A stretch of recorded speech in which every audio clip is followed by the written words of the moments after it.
Hello Fabric community, my name is Ryan Majitimer. I'm a product manager on the Fabric team, and today we've got an exciting video for you. This is actually a special edition of the Fabric MVP video series. If you're not familiar with a MVP video series, it's an opportunity for us to talk to an MVP about something that they're passionate about. And today is an extra special episode.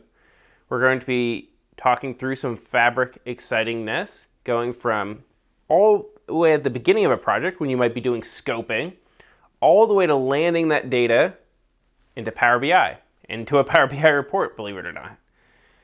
And all the steps in between, of course. But even more exciting than that, we've got not one, not two, not even three, but 4 MVPs with us today.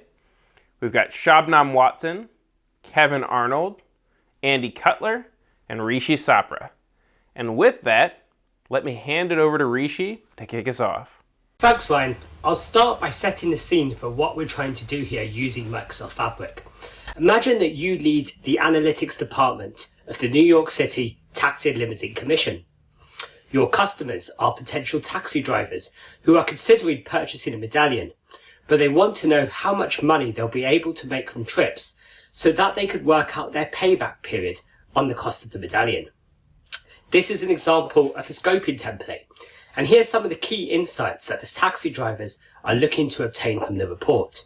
They want to know things like the average fare for trips at different times of day, in different locations, and whether it's better for them to do a small number of long trips or a higher number of shorter ones. So, how do we do this? Well, Microsoft have made the raw data available as an Azure public dataset, and have even very helpfully provided some code to make a call out to this public storage account to grab the data. You need to bring it into your data platform so it can be used across your analytics team, where you have a variety of skills and preferences. Some are more comfortable using SQL, others with using notebooks for data engineering and data science, and others just using Power BI. Traditionally, they've all worked in their own environments, and you've had processes to hand over between them as your data moves from the data lake to a data warehouse and then loaded into a Power BI dataset or perhaps a Pandas data frame for analysis. You've heard that Microsoft Fabric simplifies this whole process by bringing everything into a single software as a service environment that caters for both low-code and pro-code developers, with the SQL, Spark and Power BI engines, in fact all of the 7 workloads shown here, all working off a single copy of the data in OneLake. So the first step is for us to bring our data into OneLake, specifically into a lakehouse artifact within Microsoft Fabric. There are multiple ways to do this. We can upload files directly using the Lakehouse Explorer, which Kevin will show later, or using the OneLake File Explorer app, which syncs files to your machine like OneDrive does. Or we could use data flows, the same as we're used to in Power BI, but now in Fabric as Data Flows Gen 2, they run on Spark and could write the cleaned and transformed output into a lakehouse. Or we could use a data factory pipeline, which has its own copy activities and can also call notebooks or data flows as required to orchestrate the data movement. In our solution, we're going to have multiple lakehouses, each in their own workspace, that has its own set of access control, according to whoever needs access to that level of data. In a typical medallion architecture, there are 3 layers, each with their own data workspace. Bronze, this is where our data lands from our source system as is, without us applying any cleaning or shaping. The data at this level might be useful for some analytics use cases, and it's good to have this record of our raw data. In our case, we're going to ingest yellow and green taxi data from Azure Storage as separate tables into this lakehouse. And then silver, this is where we take our data and apply some core cleaning and logic. In our case, we'll combine the yellow and green taxi data, fix some of the data quality issues, and apply a consistent naming across our fields so that they're meaningful to our analytics team. And then lastly, we have gold. This is where we shape our data into the star schema, the model, the facts and dimensions that Power BI works best with. With Power BI backed by Fabric lakehouses, there isn't a need to then build a separate Power BI dataset. every lakehouse automatically has a default dataset with that data along with any relationships and measures that you specify, which Power BI can just sit directly on top of and connect to in direct lake mode. This is a live connection to the lakehouse that has the same performance that you're used to with Power BI import mode. Moreover, each Fabric lakehouse also has an automatic SQL endpoint so that the data in the lakehouse can be queried and views created using the SQL endpoint either from within the Fabric portal or using tools like Management Studio. You can also create a SQL data warehouse artifact in a workspace that can connect to any tables in the lakehouse and can run stored procedures with the resulting data also stored in one lake. I know this all sounds like a complex architecture with lots of components, but the beauty here is that you don't need to spin them all up as separate resources. You don't need all of them. You have the flexibility, and you don't need to stitch them together. They all just work seamlessly as components of a single platform. With that, let's see this in action. Andy, over to you. Thanks, Rishi. I'm Andy Cutler, and in this section, we're going to be looking at two of the zones in the lakehouse, the bronze and the silver. I've already created two workspaces in Fabric for each of these zones and added a lakehouse to each workspace. Now I'm going to open up the bronze lakehouse, and I've uploaded a CSV file to the files section of the lakehouse. And the files section is where you can upload any type of data. Now I can right click that CSV file and select load to tables. I'm just going to give it a name of bronze dates, and what will happen is that a delta formatted table will be created in that tables section, because the delta lake is the format that the lakehouse and the warehouse data is saved to. As we can see, that table has been created. We'll give it a couple of seconds and we should be able to see all the columns in that table. So there we go. I'm going to skip back to my bronze workspace and now go into a notebook.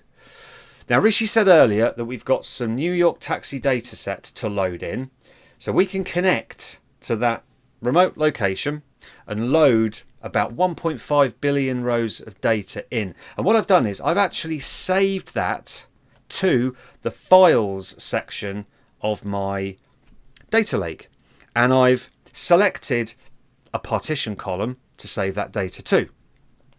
If I scroll down, what I've done is I've then read that data back from the files section, and we can see a cross section of the data here. So I can scroll, you can see all the columns in that New York taxi data set, and I've written that back to the tables within the lakehouse. The last thing I've done is run a command which optimizes the Delta Lake storage for that table. So now that the bronze area has been completed, I'm going to go into the silver lakehouse. I'm going to show you a really cool trick, which is shortcuts. So within my tables, I can create a shortcut. So I'm going to do that now and actually reference a file or a table in my lakehouse in another workspace. So I'm going to reference that dates table that I created in the bronze lakehouse. And I can use that table as if it was local to this lakehouse in this workspace. And we're going to see that just registering that table there, and we can see all the columns and data types as normal.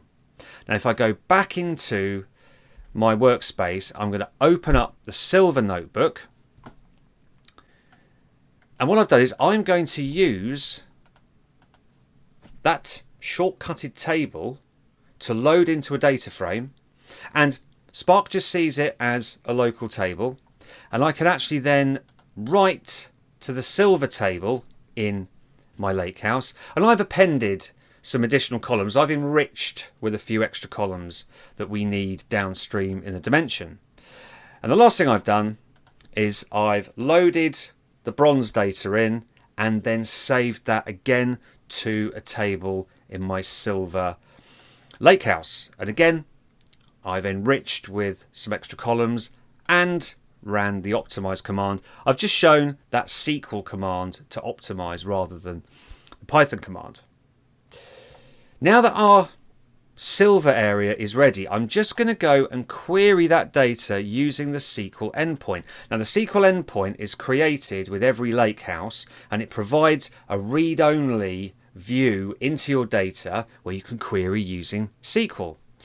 And I've got a query already here, and I'm just going to run a select top 10 for the dates, and we can see that that data has come through. And the last, we're going to do a top 10 of the silver NYC taxi data set that we've pulled in, and that'll run for a few seconds, and we should see to the left hand side those enriched columns.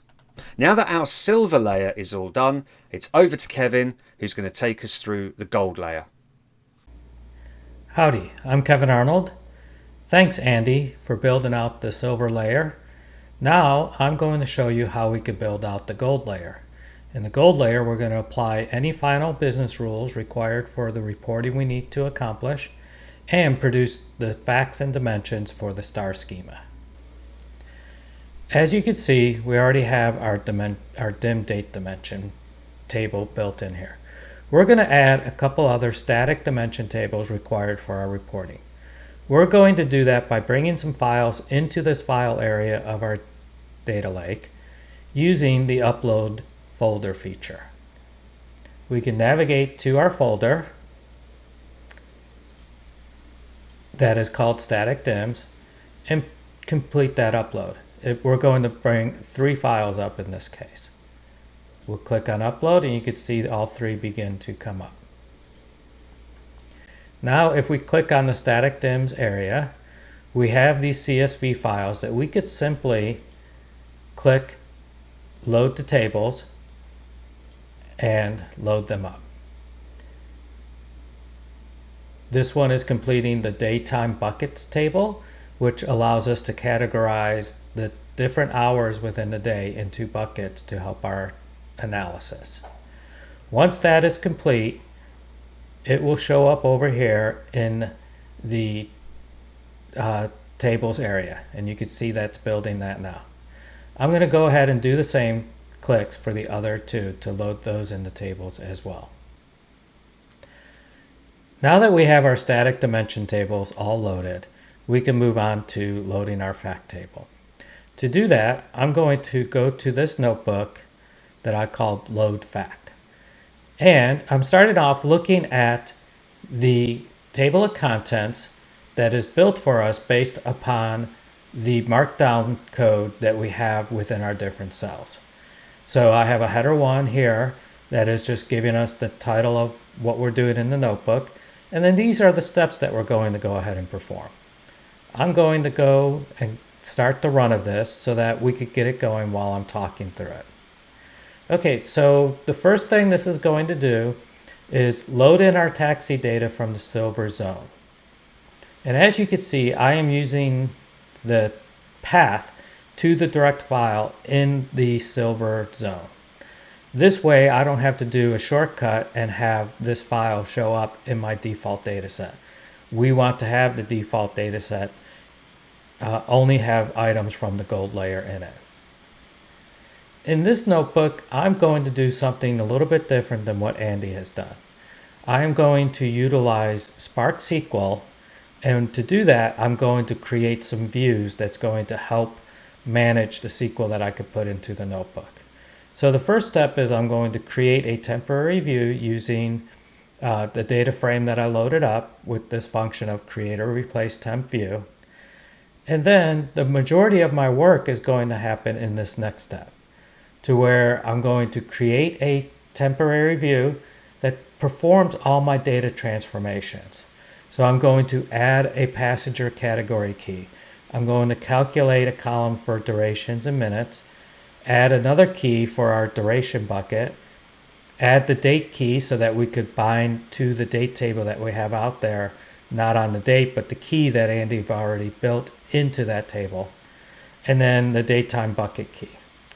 I'm going to include all the other columns within the silver table, and then we're going to filter out to only particular vendors per what was in our requirements.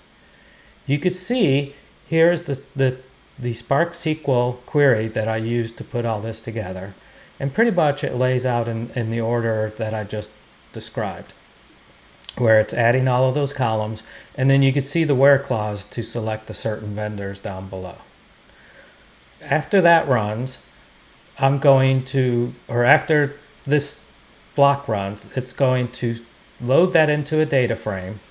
And what I wanted to point out here is how we're changing from bringing in 1.5 billion rows to now just 500 million rows after this transformation. We're going to display it out for a little bit so we could do a quick visual check within the notebook when we're editing our notebook. And then we're going to start writing that fact table to the data lake, the data lake area in OneLake. And that's going to be partitioned by our pickup year, and it allows it to overwrite the table and overwrite the schema. This is going to take a few minutes, so we'll come back as soon as that is done. Our notebook is finished, and as you can see, it has taken just over 5 minutes. Now that the gold layer is complete, Shabnam can pick this up and finish the Power BI report. Thank you, Kevin. Hello everyone, this is Shabnam Watson. Now that Kevin has populated the Google Lakehouse, I'm going to show you how to work on the semantic model of the default Power BI dataset that comes with the Lakehouse. Here I have the SQL endpoint open and I am currently on the data view. If I go on the model view, you can see the list of all the tables that are available to the default Power BI dataset, and this is where you define the semantic model for the default Power BI dataset and add relationships and measures to it. So here I have previously created the relationships for the sake of time, except for one that I'm just going to add right now. So I'm going to drag and drop from datetime bucket group key to datetime bucket group key and create that last relationship that I need. And then I can also add measures here. So if I go to the fact table and expand it from the tree on the left, you can see that I have created some of the measures here previously. For example, I've created average passengers and average distance. And I'm going to add one more measure here for you to see. So I'm going to click on the 3 dots here and then click on new measure and then type in my last measure here to complete the model. And then I'm going to hit enter. And there it is. So now we have our last measure that we need in here as well. Now, before I go to the report, notice that there is a blue dotted line on top of these tables, and that what that is indicating is that the storage mode for these tables is in direct lake. So if you go under the properties and under advanced, you can see that the storage mode is direct lake. This is the newest storage mode for Power BI, which is going to operate with the performance of import, but without actually having to import the data and physically move it from the source to Power BI's memory. So you're going to notice that I'm going to be able to create a report right away without refreshing the data set. And that's because this default Power BI data set is in direct lake. So let's go ahead and click on new report and see if we can get a list of measures here. This opens up the web authoring experience for the report, and here I can see the list of the tables in the model, and I'm going to go and click on trips, and notice how quickly that showed up. Again, we haven't refreshed, and this is operating in direct lake. If I change this to a card, you can see that this is the same number of rows that Kevin was showing you earlier in the previous section. So this is one way to create a report off of the default Power BI dataset. Alternatively, you can use Power BI Desktop to create your reports off of the default Power BI dataset. Let me show you how you can do that. Let's go to Power BI Desktop, and here under the home ribbon, you can go to OneLake Data Hub if you have the latest version of Power BI Desktop installed, and then you can choose lakehouses, which are currently in preview. From here, you can choose any of the lake houses that you have access to. I'm going to choose the Gold Lake House and then click on connect. When I do that, I will connect to the default Power BI dataset.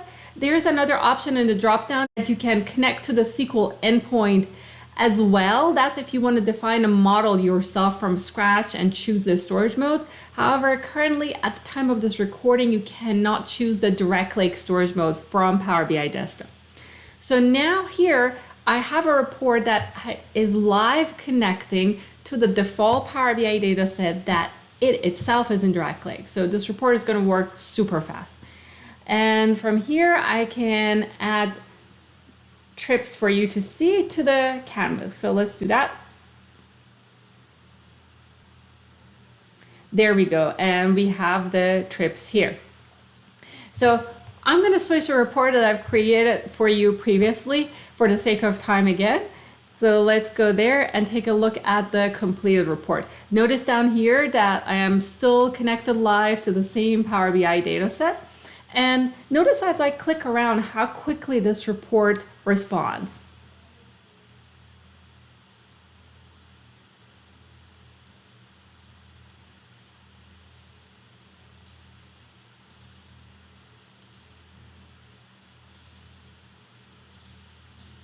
And this is because this report is using the Direct Lake storage mode, which operates super fast off of the data in the lake. So you get the performance of import with the benefits of near real time that Direct Query brings to you. So this completes the report that Rishi needed to do the analysis on New York taxi data.